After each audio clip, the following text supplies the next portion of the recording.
Kita harus berpegang teguh kepada sendi negara kita. Ialah negara hukum. Bertindak secara jujur dan objektif, serta menjauhkan diri dari kepentingan atau keinginan sendiri.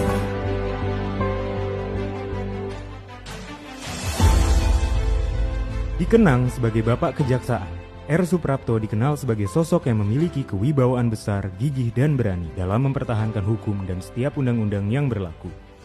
Selama bertugas, Suprapto selalu memegang prinsip keadilan, keyakinan, dan kejujuran. Namun, prinsip tersebut seringkali membuat Suprapto harus berlawanan dan berseberangan dengan berbagai petinggi negara, seperti menolak perintah Soekarno untuk menindak Mochtar Lubis selaku penanggung jawab harian Indonesia Raya, yang saat itu dituduh menjelekkan nama baik Bung Karno saat pernikahannya dengan Hartini. Keberaniannya juga terlihat saat ia harus menahan mantan atasannya Jody Gondokusumo selaku Menteri Kehakiman periode 1953 sampai dengan 1955 terkait kasus korupsi.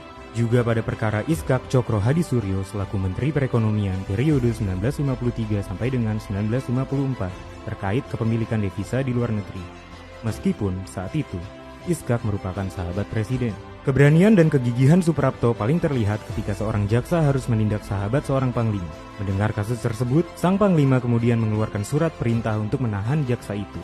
Namun, saat Suprapto mendengar insiden itu, ia langsung menyambut mayor yang ditugaskan untuk menahan jaksa yang bersangkutan dengan pistol di atas meja, dan kemudian ia mempersilahkan sang mayor untuk menjalankan tugasnya. Dengan satu syarat, sang mayor harus melangkahi mayatnya terlebih dahulu. Suprapto yang gigih dan bergeming meskipun harus bersih tegang dengan pemerintah, nampaknya bisa menjadi salah satu bukti bahwa kejaksaan akan selalu berani dan tidak pandang bulu demi terlaksananya penegakan hukum dan keadilan. Sosok Sanitiar Burhanuddin sebagai Jaksa Agung Kejaksaan Republik Indonesia saat ini sangat melekat dengan kejaksaan yang tegas, tidak pandang bulu dan manusiawi. Keadilan itu tidak ada di dalam KUHP, tidak ada di dalam KUHP. Keadilan itu ada di dalam kehidupan masyarakat yang berkembang di situ. Dan penuntutan kalian harus berdasarkan pada hati nurani kalian.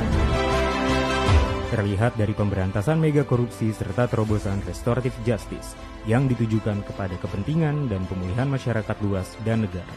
Sebagai terobosan baru, restoratif justice yang dicetuskan oleh Sanitiar Burhanuddin dinilai revolusioner karena bisa mereformasi sistem peradilan pidana yang masih terjebak dengan pendekatan retributif. Selain itu, kebijakan ini juga dianggap lebih manusiawi karena mengedepankan sense of crisis dan hati nurani seorang jaksa dalam menjalankan penuntutan dan menegakkan keadilan di tanah air.